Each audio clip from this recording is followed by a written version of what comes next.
तर बघा काय बातमी आहे. महाराष्ट्र राज्य शासनाच्या शिक्षण विभागाकडून नुकताच एक महत्त्वाचा निर्णय घेण्यात आला आहे.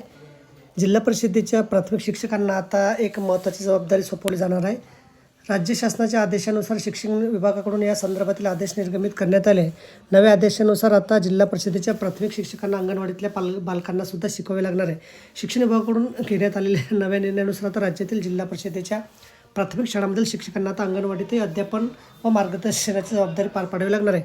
या निर्णयाचा राज्यातील बालकांना अगदी अंगणवाडीपासूनच शिक्षणाची गोडी लागेल अशी आशा व्यक्त केली जात आहे. शालेय शिक्षण विभागाने याबाबतचे अधिकृत पत्रक जारी केले असून आज आपण या परिपत्रकाची माहिती पाहणार आहोत.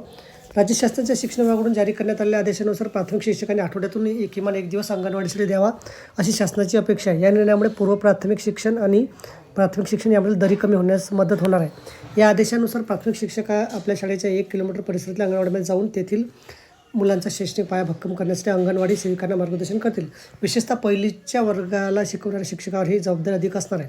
पूर्व बालशिक्षण व संगोपन या विषयावर लक्ष केंद्रित करून मुलांना प्राथमिक शिक्षणाची ओळख करून देणं हा उपक्रमाचा मुख्य उद्देश आहे.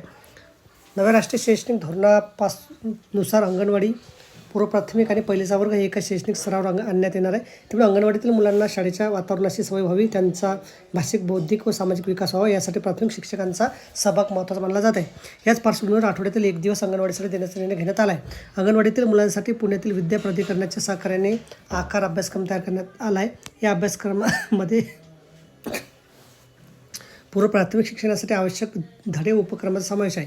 हा अभ्यासक्रम प्रभावीपणे राबवण्यासाठी अंगणवाडी सेवकांना प्राथमिक शिक्षकांची शैक्षणिक मदत घ्यावी लागणार आहे.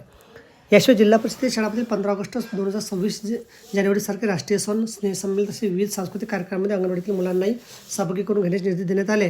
वार्षिक परीक्षा संपल्यानंतर वयोगटानुसार आकार अभ्यासक्रम पूर्ण केल्याची खात्री करून शिक्षक व अंगणवाडी सेवकांच्या स्वाक्षरीचे प्रमाणपत्र मुलांना दिले जाईल. त्यांना पहिलीच्या वर्गात प्रवेश मिळणार आहे. या उपक्रमाच्या माध्यमातून अंगणवाडीतील मुलांचा प्राथमिक शिक्षणासाठीचा पाया मजबूत होईल, तसेच प्राथमिक शाळांची पटसंख्या वाढवण्यासाठी मदत होईल असा विश्वास शिक्षण विभागाने व्यक्त केला आहे. तर बघा, अशा प्रकारे अत्यंत महत्त्वाची माहिती आपल्याला समजली असेल. व्हिडिओ सुद्धा आवडला असेल, लाईक करा, शेअर करायला विसरू नका. धन्यवाद.